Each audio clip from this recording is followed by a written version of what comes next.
So I'm going to show you guys how Google Duo works on this device and how I can share my screen with my team and just show them what I am working on, and they can also do the same so that we're able to collaborate and work together on any project and also just see what the kids are up to. So on Google Duo, what you need to do is start the call. So once Google Duo is open, at the bottom of your screen, you have 3 little dots that you can open and activate. Just swipe to your right for more options on that, and then just go to live sharing. And once you've got live sharing on, you can decide what you want to share. For me, for this moment, I'm gonna share a photo that I took and just share it with one of my team members and show them this image and edit it while we're on the call together.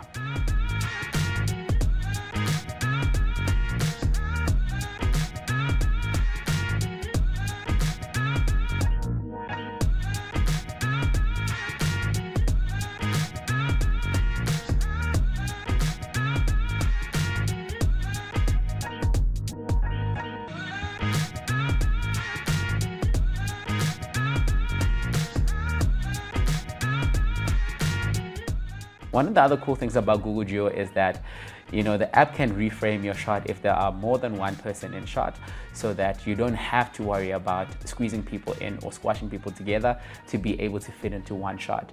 That's really great for, meetings where you are all sharing a cell phone and, you don't have enough space. So the camera will reframe to fit everybody into the shot. If you're really in a space where it's filled with a lot of people or distracting backgrounds, what you can do is put on the portrait feature of Google Duo, and all those distracting backgrounds would be out of focus and your subject would only focus on you, just to make it, a bit better to communicate with.